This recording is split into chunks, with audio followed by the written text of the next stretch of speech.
How do you show up the real you without fear in life's hardest moments? And how do you teach this to your kids?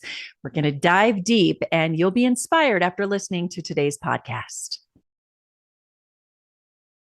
Hi, everyone. It's Natalie. A busy time of year. I just had both my college kids home for a week, and now one is back in school for finals. I'm typically pretty busy in December, but I'm taking a big step back this year. More than ever, my family is appreciative of time, experiences together, and we are so grateful for the things that we do have in life.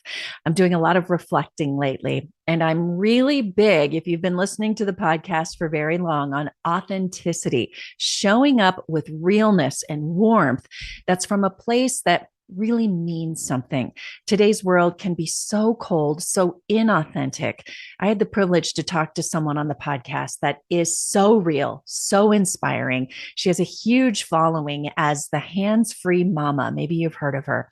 In this episode, Macy Stafford joins me to talk about the meaning and the purpose that we find in adversity. A little more about her. She's an author, speaker, and creator who helps mamas learn what it means to be hands-free. Rachel says that before she was holding on to the wrong things and missing out in life. I know what that feels like, and I know many of you do too. Finally, she's holding on to what matters, and it's given her a new life meaning. You're going to hear about that. We're going to talk about being authentic in life, being authentic on social media, perfection and how it brings us down and it impacts our kids, and making a transition in life, as both Rachel and I have done recently. So thank you so much for listening and for sharing these episodes with your friends. Take a moment, if you will, to subscribe to the podcast and join my newsletter by going to natalietysdal.com. By the way, you'll find those links in the podcast show notes. Let's get started with finding your authentic self with Macy Stafford. Rachel, thank you for taking the time today. There is so much that I want to talk to you about, but I want to get right into this topic of authenticity, because until we are authentic to ourselves, we're not going to be able to be successful and to help other people and to be a good mom and all of those things that we want to be. Mm-hmm. Yeah. So on my hands-free journey, I worked to let go of all the things that distracted me from what really mattered. And I thought it was going to be just like the phone, the computer, the to-do list that was distracting me. But actually, there was a lot of internal distraction going on. And part of that internal distraction was me telling myself, you can't show up like that. You're not enough. You need to try harder. And that voice, I called it my inner bully. Now I know it was a part of me that was trying to protect me from getting rejected, because for all my life, I believed that I had to be what other people wanted me to be in order to be loved and accepted. I had to be the go-getter. I had to be the organized one. I had to be the person who was in charge, and everything was flawless. And that became my reputation. And so then I find myself playing all these roles that aren't really what I want to do. They don't fulfill me. They are not a reflection of my, inner truest self. And I like to describe authenticity as who you are when no one else is around. Well, when I'm having to, get all dolled up and go out and have this perfect presentation and look like I have all my balls, I'm juggling all these balls, not dropping a single one. That's not me. When I'm home, I am in my soft pants. I'm laughing. I'm holding my cat. I'm writing in my journal. I'm laughing with my friends. It's like, okay, how can I live this life where I am the same person everywhere I go? where I don't change like a chameleon to please others around me. Mm. So getting in touch with this idea that, okay, I'm wearing all these masks, I'm doing all these roles that I don't feel like they really reflect who I am. So now what do I do? And that was where this idea of being hands-free, letting go of some of these expectations that actually a lot of them were expectations I put on myself. And to be able to say, no, I'm not going to do this project because this I'm not passionate about this project. And let's say you've been doing that project for 10 years because it's a commitment. But that first time that you say, no, I'm not going to do this, it's scary, but you're honoring yourself.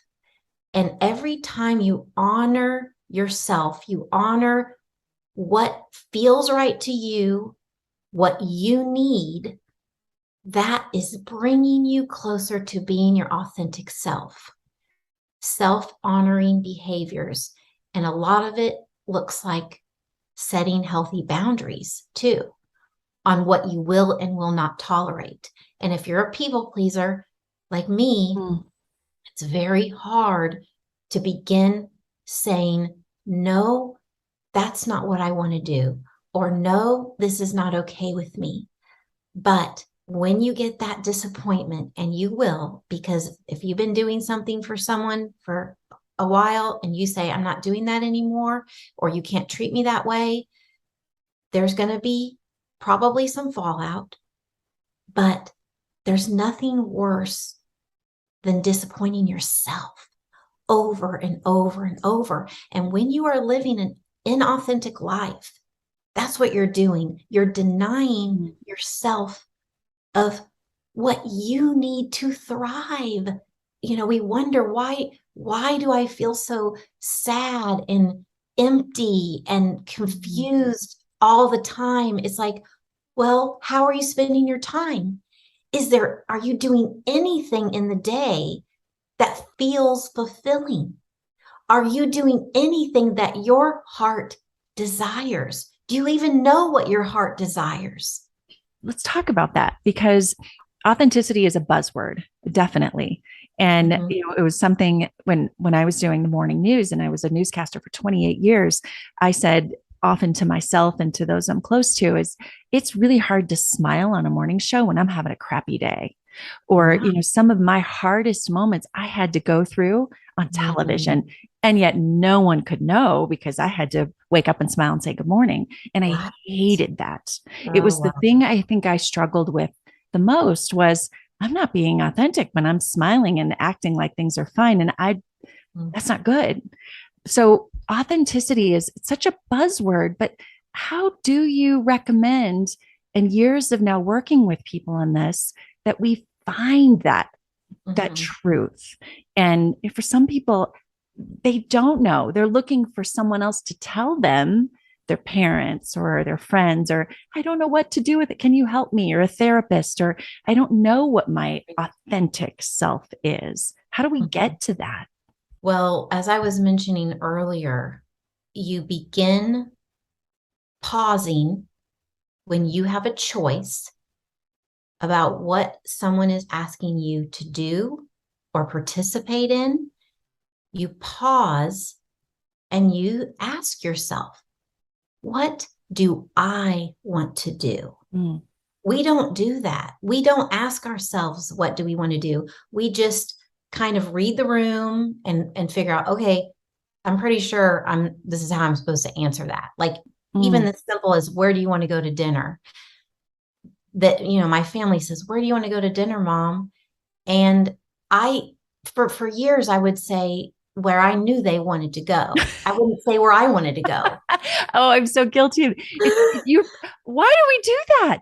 Exactly. Because, we are conditioned to Oh, to be accommodating, and we want to keep the peace. mm, And so we deprive ourselves of who we really are, what we really want. And so you start with something as simple as saying, I want to go to, Chuck's for dinner. I don't want to go get pizza. I want to go here. And saying that and holding yourself to that and not backing down when everyone's, do we? No, We this, have to go you there. asked me, where do I want to go? This is where I want to go. So that's a small example. But let's say you've had a relationship with a friend that is toxic, and you realize every time you talk to that person, you feel depleted, and you're being their sounding board. How did I turn into the therapist for this person? Or how did I turn into the sounding board? Why is it that this person calls me every Monday and just spills everything on me? I didn't ask for this, but you're allowing it to happen. So then you have to say, you know what, friend, I'm not going to be able to have those calls with you anymore on Mondays. This is what I'm going to be doing. Or I don't feel like I'm the right person to help you with these problems. You have to honor your time, your needs, because people will take from you. So you start living as your authentic self by saying what you want and sticking to that. And yes, you're going to have times where you don't say what you want. And you say, oh my gosh, why did I say yes to heading up that committee? Now you have to have self-forgiveness, self-compassion. This is how you operated through your life. You thought your worth came from pleasing, accommodating. Maybe it did. Maybe that was your role in your family, was the peacemaker. And now you're still doing the peacemaker. And now you're like, that role does not serve me anymore. That role is keeping me from actually doing what I want to do and being who I want to be and spending the time that I want to spend. So I like to identify these roles, like the people pleaser for me, and to say, remind myself, Rachel, that worked for you when you were younger and it got you where you wanted to go. It's not serving you anymore to keep bending over backwards for people. And now, who do you want to be? And a perfect example is, as an author, I have to be on social media. It's part of, if you want to be successful and sell books and sell your classes and everything and make a living, you've got to be on social media. But it's interesting how then you're expected to show up a certain way on social media. And I got really caught up in, I have to, post every single day. I have to do, these videos and things that I'm not comfortable with. But I thought, you know what? I'm going to lead with authenticity. I'm going to be who I am. And I tend to get really wordy on my posts, and all the Instagram experts are like, oh, don't say more than 25 words. And I'm like, I'm leading with my authentic self. And so, yeah, there's going to be 200 words. And my teenagers give me a hard time. They're like, that's not what Instagram's for. And I'm like, well, that's what that's what I'm using it for. So, that's a simple example of these expectations that people put on us, that we have to stop and say, wait a minute, I never wanted that job, or I never signed up for this. And speaking and standing up for yourself. Yeah. So with social media, though, because you brought it up, I want to ask, authenticity is, again, a buzzword. It's something we have to dig deep to really know. What do I want? When should I say no? But I find social media I have to as well. Like it's my business now and it's what I do and it's how we get word out on the podcast. But when you're having a crummy day, do you put that out? Is that being authentic? Do you let people know life's not all perfect? Because it's so much easier to just show the happy moments on social Oh, media. I absolutely, if I think about who I'm drawn to, the work that I'm drawn to, the authors or influencers that I like and listen to, they do share their lows. They do share their struggles. I really have no interest in just always seeing the sunny side of things on social media. And I do think it's gotten better that, there are more people who are just willing to talk about real life stuff Yeah. and Yeah. share from that vulnerable place. And then, feel connected to someone who reaches back out and says, oh, that happened to me, or I feel that too. Yeah. And so, in that respect, social media can be a good thing, when you realize I'm not alone. But, like you were saying, when you had to do the morning news and you had to put that smile on your face, even if your mom is in the hospital and you are worried and you're putting that mask on, you don't really have a choice in that moment, Mm. but you need to make sure that you do have a place where you can take off the mask. You can Mm. say, this is how I feel, and this is not pretty, Yeah. and have a person that you can trust. And those are not easy to come by, Yeah. people who you can be real with. So if you find someone like that, by gravitating toward what your heart desires, Mm. you're into animals, you start going and volunteering at the shelter, you begin to meet people that you can connect with. Yeah. And you don't have to have your full made up face, the smile. You show up, you come as you are, and that is where we actually feel like we truly do belong. Yeah. So that's what I would encourage people who are listening in is, if you don't have a space in your life where you can come as you are, please be thinking about how can you cultivate that. I'm going to give you a really quick example. I will go to a playground and I will swing when I am feeling super sad, confused, lost, because when I was a little girl, I loved to swing. And I can remember some of my saddest days getting on a swing and feeling the wind on my face, feeling my bare feet going through the sky, looking at my little self under this big sky and saying, it's going to be okay. And so getting back to swings now in my as an adult is helping me reconnect with my most authentic parts. Mm.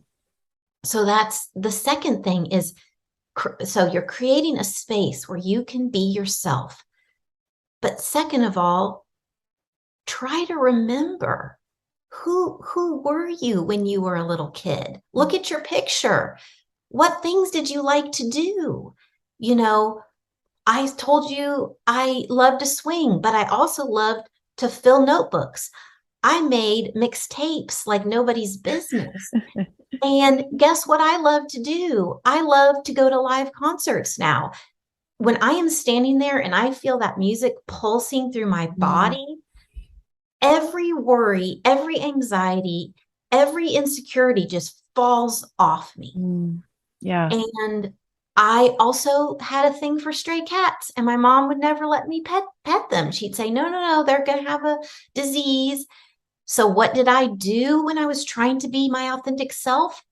I went and I started volunteering with a stray cat shelter, and I got to pick up those cats that I wasn't allowed to touch. So that's how you start reconnecting with your truest self, is you You gotta dig deep and reach back into that memory bank. It's even as far as like, what cereal did you like to eat? I remember going to my grandma's. She had honeycomb cereal. It was the biggest deal because we didn't have sugar cereal at my house. But if I eat a bowl of honeycomb now, I almost can feel myself going back to that time. Mm. I didn't have all of the stuff piled on me. And I didn't know all of the tragedies of the world, and that innocence was still there, and we need those moments of just that peace in with our heart, and reconnecting with that part of us. Mm. That's so, all these memories are coming into my head right now from my childhood. And it's funny, I've never really thought about connecting back with those to become more authentic today as a mom of three. And we do so much for everyone else Yeah. that we lose track of who we are and Mhm. what we want. And you hear stories of empty nesters going, I don't know who I am anymore. Right. Yes. Yeah. It's Um, it's so easy to do. Hey everyone, it's Natalie. I'm excited to let you know that I'm opening up spaces for collaboration and advertising and sponsorship on this podcast and on my YouTube channel. If you're a brand looking to grow in the wellness, family, or mindfulness spaces, I would love to collaborate with you. You can find a link to get in touch with me in the show notes, and you can always find out more about what I'm up to on natalietysdal.com. Yeah. So connecting with that. And I want to talk about that as a mom, as a parent for men who are listening to, but specifically, we get so busy, we volunteer, we do everything for everybody else. We keep, as you said, all the balls in the air for everybody else. But then one falls and it shatters, and we have to model to our kids how to pick them up. Could you Mhm. talk about that in motherhood? And Yeah. what are we doing if we're trying to be perfect or look Gosh. perfect? What are we doing to our kids? How can we avoid that? Yes. When I had a really bad moment, Natalie, my oldest, was around 8, and I blamed her for her sister falling on the steps because she had put her library book there. And I lost my temper and I overreacted. And I went to Natalie after I calmed down, and I said something to her that I hadn't said to anybody ever in my whole life. I said, I'm sorry I am mean to you because I'm mean to myself. Mm. And Natalie, who was very wise for her age and just very mature, looked at me not like that was bad news or sad news. She looked at me like, yeah, I know. I get it. And there was a sense of hope being able to put that out there. I'm mean to you because I'm mean to myself. And I said, I don't know how, Natalie, but I'm going to try to work on loving myself. And so I can love you the way that you deserve to be loved. Mm. That telling her the truth in that moment, it changed the course of our relationship, of my life, because I thought, oh my gosh, all this time I thought perfect parenting was required to raise capable kids. That's not it. In fact, the more human we are with our insecurities, our struggles, our failures, the more human they can be with us. Mm. And the more apt they're going to be able to get back up Mm. after they Yeah. fall. And Yeah. they are going to fall. Oh my goodness. Yeah, I found myself for so many years hiding my my fears or my, I don't know, just not being able to be vulnerable. And maybe Mhm. that comes from having such a strong single mom that, it was like, oh, I don't want to show people and just more Mhm. recently in hardships, it's so hard for me to be vulnerable with my children Yeah. and to be able to say that hurts or I'm sad or whatever it is. Mhm. Mhm. Yeah. A Yeah. lot of But people struggle with that, but they need to know. They need to know so that they- when they have those struggles, they can find support, look for support, and know that it's okay to be weak in the moment or oh, to be vulnerable. absolutely. And Yeah. that we all need help. One of the best Yeah. things I ever did in 2020 when things were just going upside down, I finally said, I need to talk to a therapist about some of these issues that are coming up for me right now. And the best thing I did was tell my daughters, I'm getting some help Mm. because I have some problems with how I perceive my body, how I base my worth, and to be able to share that with them. They were teenagers, they are teenagers, and they were teenagers in 2020. But to see them respond to say, Mom, I wrote down these body positivity quotes for you, or Mom, I was glad to see you having that brownie. It's like you're inviting them in to knowing that it's okay to ask for help, that we all have issues, to normalize things like anxiety, depression, and no, you don't have to hide that. Mm. There's help for you, and we can talk about these things. The worst is when your kids think, I can't talk to my mom about this, or I can't Yeah. talk to my dad or Yeah. my sister. But when you grow up in a family that says, you know what, we have these hard conversations, and man, these are awkward. Hmm. These are awkward, and you don't have the right words. You will not have the right words, and don't wait till you have the right words. Oh boy, isn't that the truth? We Yeah. wait and we plan and we Mhm. draft something out Exactly. and And then then sometimes never happens. yeah. Hmm. And then we find out, oh my gosh, I had no idea my child was feeling this way about herself. Hmm. And I never told her that this is how I went through life feeling about myself. So being able to put that out there's this term, and it's a strong family narrative. Look that up. Bruce Feller is the author of the book that has this idea of a strong family narrative, and that is sharing your struggles, sharing what you've overcome with your children so they can know this is what I'm made of. We think we have to shelter them from pain and adversity. We're not going to be able to do that.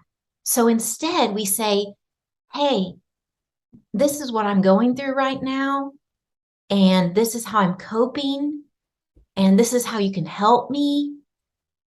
And that is a strong family narrative that you are building. Yeah. Yeah. You talk so much about authenticity and you talk about many things in your blog and your course, I know, but tell me more about that, what people can learn if they find you. And I'll put everything in the show notes, but we have just like barely scratched the surface of some of the things that you teach. I wanted to get into this authenticity, but Yeah. give us more. So you can come to handsfreemama.com, and I do still write essays, even though they are kind of a thing of the past. Now everything is like a 2 sentence clip, but I still love to write. I love to share very vulnerably about things that I'm still working on. I'm a work in progress, and I hope I always will be, because I want to never stop learning. And you can find there then my social media handles like Facebook, The Hands Free Revolution, Mm. and on Instagram, The Hands Free Revolution. And I have 5 books. The fifth one comes out in March. And so you can find everything and more that we've touched on here today in my books. And my course is called Soul Shift, and I offer that once or twice a year. Wonderful. I want to ask you one other thing because Yeah. I went through just a year and a half ago a complete professional change. 30 years in one industry. And I know you made a change similar when you wrote the book. And Mhm. I think there are a lot of people who just not quite there yet, but they would like to. Part of that is finding who you are authentically. I mentioned that I had a really hard time being authentic when I had to smile through tough stuff on the news. And Right. what advice do you have for people in making a life transition like Mhm. you did? And you've beautifully done that and grown a new business.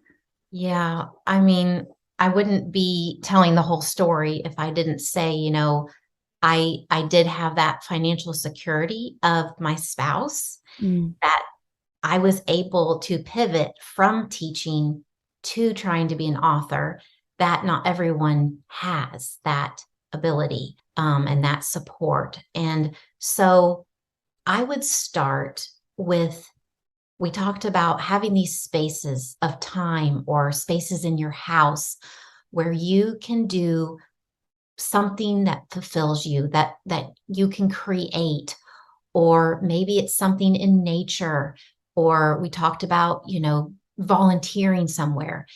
You create this, basically just listening to the desires of your heart. Okay, what what makes me feel alive? What excites me? What breaks my heart? What do I want to feel, stand up for? What's an injustice that really just, I want to take part in helping dismantle that. Start paying attention to those moments that you feel something, mm, and then saying, okay, how can I how can I turn this into an activity, or how can I participate in this? Even if it's just on whatever your free day is of the week, you think, okay, Sunday afternoons, they're going to be dedicated to what delights my heart. And for me, it started with journaling at night. My husband worked out of town and I had little children at the time. So I would wait till they go to bed, but instead of watching TV, I would write. And that was after a 30-year hiatus of writing. mm. But I knew I am born to write and share words. This is my purpose. And I can't go another day not doing what I just feel like I'm Mm, supposed to be doing. So just starting small. And even if it's just keeping a notebook in your purse or your wallet and just jotting down when you have an idea. Oh, I just saw something that, made me think. Like, I went to a nursing home and I saw a volunteer pushing someone outside. And I said, "Is that a job?" And she said, "Yes, I'm a volunteer. I take the residents in wheelchairs outside to be in the sun." I thought, who knew that was a job? That is something that would delight my heart to absolutely no end. And I jotted that down. I have a list of things when I have that time in that space. Those are things I want mm. to do. So even if you can't do them right now, start keeping track. Yeah, that's so great. And even if they're just little things here and there, those things that, and your words are so beautiful, things that delight your heart. You're like, I just want to do that instead of doing what everybody else wants you to do, right? Exactly. Yes. Fulfilling everybody else's needs. Right. Yeah. Right. Yeah. When you designate that, you say, all right, Sunday afternoon, that is my time. And you guard that, like you guard it with your life, and you do not plan anything else. And that's part of that boundary setting Mm. that you have to start doing to live an authentic life, but honoring yourself, one self-honoring act at a time. That's how you start living more authentically. So beautiful. Rachel, thank you for your advice today. Let's do this again. We I can pick would 10 love more topics that you it. teach. And I learned so much. Oh, I have notes and notes. oh, And that's great. I look forward to sharing this with other people and to connecting again soon. Oh, thank you. All right. All the best to you and your family. Thank you. You too.